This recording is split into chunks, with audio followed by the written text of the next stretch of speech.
In Fox 5 Health News tonight, two of the world's top toxicologists are calling for governments around the world to really crack down on the use of industrial chemicals. The doctors, one from Mount Sinai School of Medicine in Manhattan, say everyday toxins are causing a silent epidemic that really is hurting our children. Joining us now is Doris Day, Assistant Clinical Professor at NYU Medical Center. Thanks so much for being with us, Doctor. So talk to us about where these toxins are commonly found, I'm afraid to ask. You know, every day I see pregnant women and new moms who come in and they go above and beyond trying to find the best and safest products and food for their children. But the reality is that we're surrounded by danger in everything we touch and everything we eat.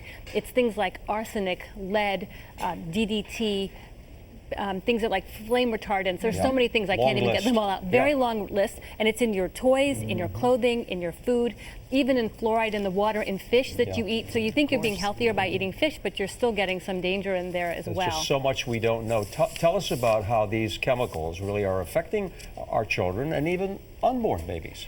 This is a real problem because a lot of it we don't know, but it can affect everything from brain development, IQ, autism is going up. A lot of this can be related. It can also affect and cause mutations that are then transferable to the children of those children. So there's so much we don't know, and many of these chemicals are not regulated. And this is why I think it's so important to have this as a global problem, not just a local problem, and have different government agencies participate and share information to categorize and prioritize, because you can't avoid all chemicals. We do need some preservatives. We don't want pajamas and toys and things catching fire. We have to have safety in our products, but there's a way to go about knowing what's safe. Okay, so let's talk about the possibility of overhauling regulations. That's the only way anything would change.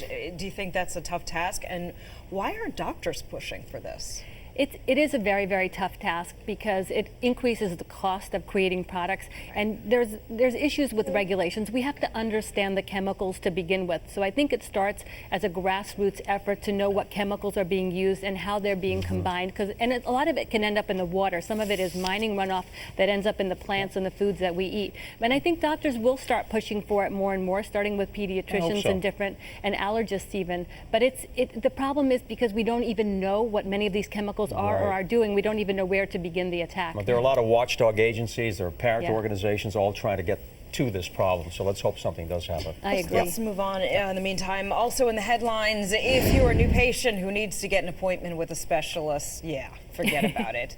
A new survey finds that the average wait time for an appointment is about 2 to 3 weeks, and in some cities, it's a lot. It could be like a few months. It could be 6 months. It could be a few 6 months for in New York City. 2 to 3 weeks is really good, actually. This is true. We wanted in a New York minute, I know, and 2 to 3 weeks can seem like a long time. It is difficult with some specialties over others, like OBGYNs, orthopedic surgeons, where people tend to have injuries and issues where they need to go in right away. And OBGYNs, because they're delivering babies and they have a lot of emergencies, you can either wait a long time or have a hard time getting in. I think it's also an insurance issue where a lot of these specialists are dropping out of insurance companies because it's really difficult to maneuver through needing all the referrals and prior authorizations and all the things they require. So they're going out of network, and the ones that are left in are now seeing more patients. They have a heavier load, and they're also forced to see patients in tighter time frames. So you end up waiting longer and maybe a lot of times getting less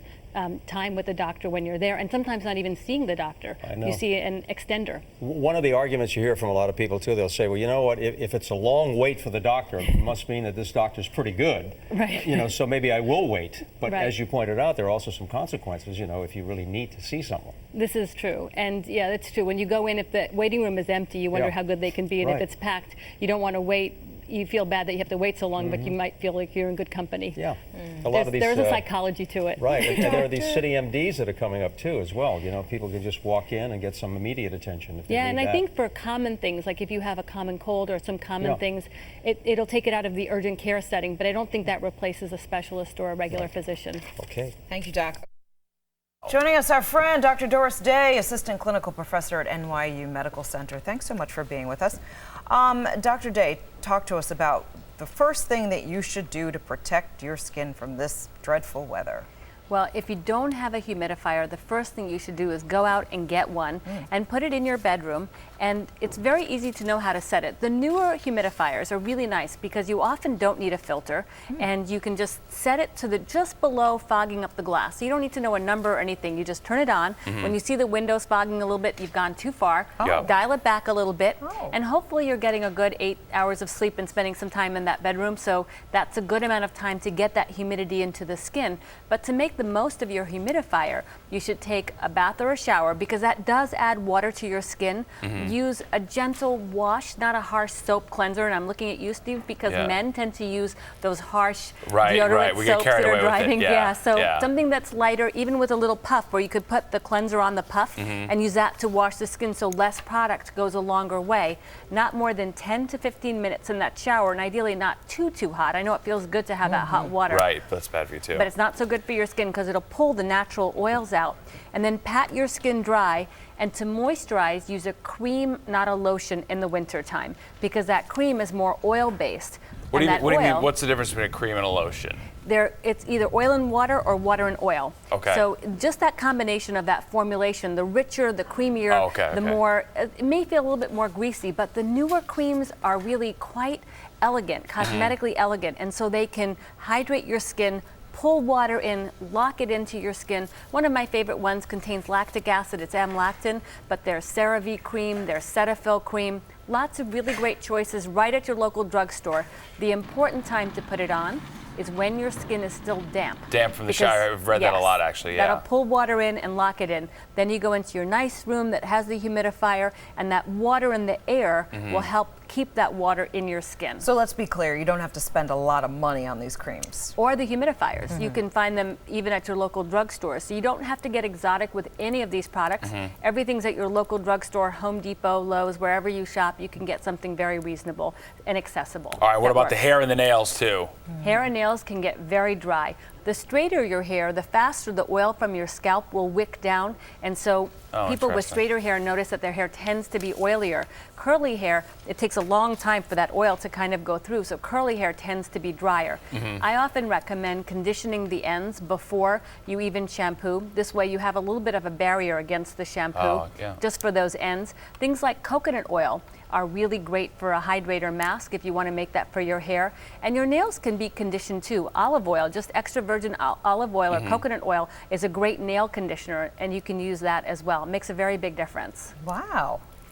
And there are some important mistakes people make where they don't realize that using sunscreen, even in the winter, is so important. Yeah. Because the snow can reflect ultraviolet radiation, and if you go skiing and you're at higher altitudes, then that can also have just higher intensity of the ultraviolet radiation plus the reflection. So using sunscreen every day all year round, a recent study from Australia showed that people who use sunscreen every day versus only sometimes when they thought they needed it had a 24% lower risk of aging in their skin. Wow. So it makes a That's really big. dramatic It's big difference. And we're going to deal. need sunscreen all week long I know. when it's not I know. snowing. The 'cause reflection there's from gonna the be lots of snow is going to be reflection. overwhelming.